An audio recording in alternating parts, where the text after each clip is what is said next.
The invitation arrived on a sheet of thick cream paper that smelled faintly of cedar. No logo, no return address, just a stamped crest and 7 words written in a looping hand. Pack light. We'll handle the heavy lifting. I'd spent the last year buying myself time the way people buy rare watches, to display on a shelf and never actually use. The assistant booked the flights, the calendar filed away the hours like poker chips. The paper felt like an interruption from another era.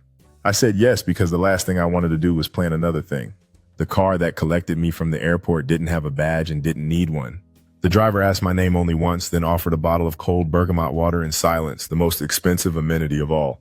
When the coastline appeared, it wasn't so much a view as a reveal. Slate blue sea scribbled with white caps and a wooden motor yacht idling at the end of a private pier like a sentence that hadn't found its period yet. "Welcome to Lyra," said the woman waiting on the aft deck. "I'm Nia. I'm your itinerary." "My itinerary? I'll change plans before you know you want to." Lyra was all warm teak and cool linen. My cabin had floor-to-ceiling windows that slid open to the sea like lungs.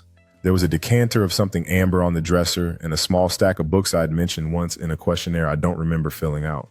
Nia handed me a linen envelope, today's plans, and departed. I opened it and found a single card. First, forget what day it is. We slipped out of the harbor, the water smoothing like pressed silk as the captain arced us toward the open.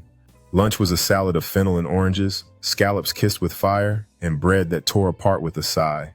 I set my phone face down. It didn't buzz.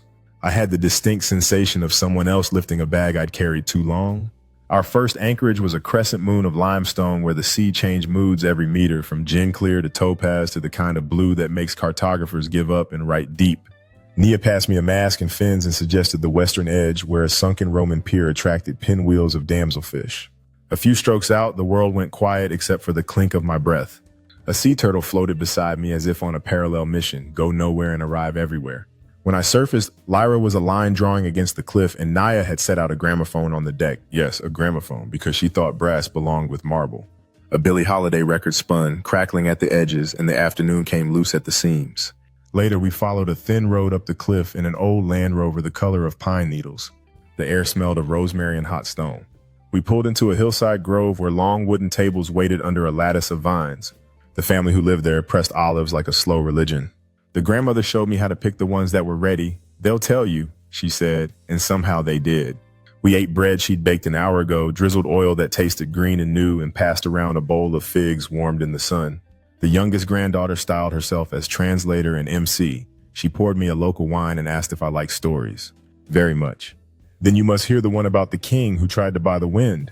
Back on Lyra that evening, the deck had become a little theater. 2 chairs, a small table, a glass cloche with a candle trapped